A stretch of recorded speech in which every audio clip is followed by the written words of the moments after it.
Hello, thank you for joining me for episode 3 of my design video education series.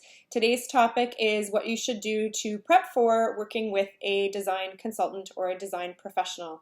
I'm going to use those terms throughout the video to refer to anybody, including an architect, interior designer, or decorator. I feel that the process is the same regardless of which of those 3 design professionals you hire. So let's go.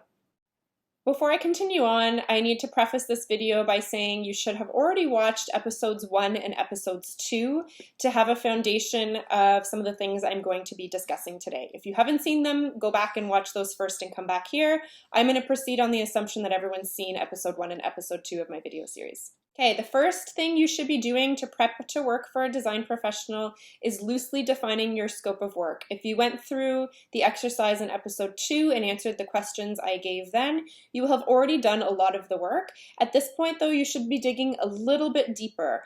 You may already have a loose idea of what it is you're going to do to your home: new build, addition, rework interior walls, or just soft furnishings, decorating. But you need to ask yourself the question, is there anything I want to stay the same?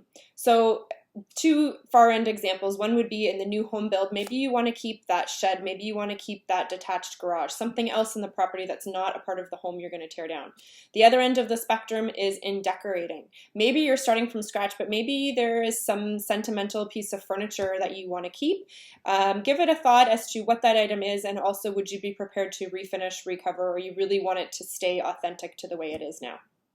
Okay, question 2 or part 2 is figure out what it is that you like and what you dislike. You already will have done a little bit of this when you answered my questions back in episode 2, but now you need to dig a little bit deeper. You chose the person you're going to hire, the design consultant, design professional, because you like their work. So think about what it is exactly that made you pick this person. What is it about their work? Is there one project in particular that really hit home with you that you loved? And why do you like it? Is it their use of color? Is it their use of contrast? Is it their use of materials? Is it an overall feeling that the room gives you? And if so, what is that feeling?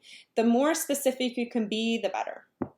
Okay, question 3 or part 3 is you need to document those likes and dislikes. So there are high-tech ways of doing this and low-tech ways of doing this. The low-tech way is to buy a whole bunch of architecture, design, decorating magazines, tear out the pages you like, and put a little sticky or a little note on it saying what you like about that image. Put them in a file folder, a binder, and hand them to the person you're hiring. The high-tech way of doing this is to go on a platform like Pinterest or Instagram, where you can look up images, but you can also save them to a pin board or to a folder, and then you're going to name those pin boards or those folders about the things you like. So for example, you chose an interior designer because you like their use of texture and you like their use of color. So you should create a pin board that says texture and one that says color. And everything that you come across, their work or not, that you like the texture of, pin it to the texture board. Things you like the color schemes of, pin it to the color board. And that way, once you've hired the design professional, you can simply add them in to share those boards, and that's going to be a resource they can come back to again and again throughout the design process to remind themselves of what it is you like and why. Okay, part 4, budget. So you need to have some loose idea, and again, I use the term loose. You don't have to have a firm number in your head. If you do have a firm number, fantastic. Some people come to me and I say, what's your budget? And they say, I actually don't really know. I just know that I want to do the following things. They give me their loose scope of work, as you will have already defined in step 1. And they'll say to me, what's a realistic budget for that? So when I get these types of questions, the easiest thing for me to do is in my head, I kind of know, okay, based on that scope of work of projects I've done in the past, it's going to end up in this range. And so I'll tell them that this is the range. And does that make you fall out of your chair? If not, great. We have a healthy budget to work with going forward. If it does, then we have to either talk about expanding the budget if it's possible. And if not, then scaling back on the scope of work to be completed. Okay, question 5 or part 5, and I didn't leave it to the end because it's not important. In fact, it's one of the first questions I ask new clients, and that is timeline. What is your timeline? And it goes both ways. The designers have timelines they need to work within. They have project schedules. They have other projects they've committed to and signed on to complete. So they have to make sure that they can fit your schedule into their project schedule. The second part of it is your timeline. So, if you're, for example, renovating a kitchen, maybe you want to do that and time it so that it's springtime when you're without a kitchen. You can be out making use of a barbecue or eating at restaurants and patios when it's not COVID-19 season, and that makes living through that renovation a lot easier.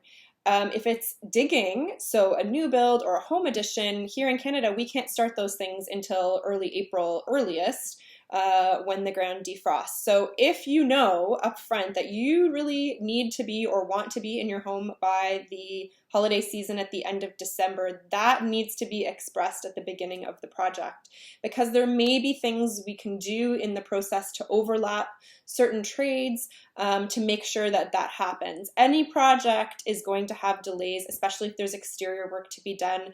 I've worked through seasons of home additions where it rained 6 out of 7 days of the week, and it took weeks for roofs to be completed because it's not safe for workers to be up ladders in the rain. So we have to be prepared to account for that. And if we have a final end date, a solid final date, then we know that up front, and as the delays happen, we can work on ways to try and maintain that date in the end.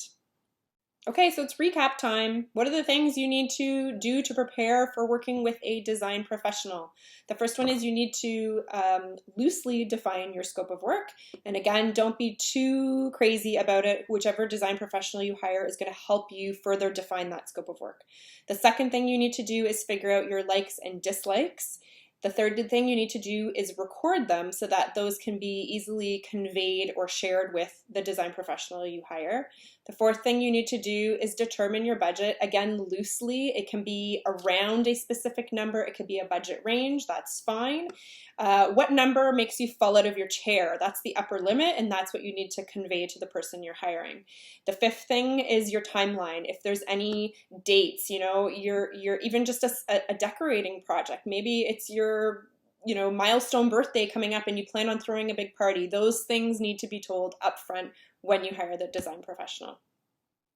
Okay, that's a wrap on episode 3. Thank you so much for joining. Check back in next week. My topic next week is going to be explaining the design process. The interior design process is very similar to what architects and decorators use, so I'm going to share it here because I think it's a good general foundation to have so that you know what to expect when working with a design professional. See you then.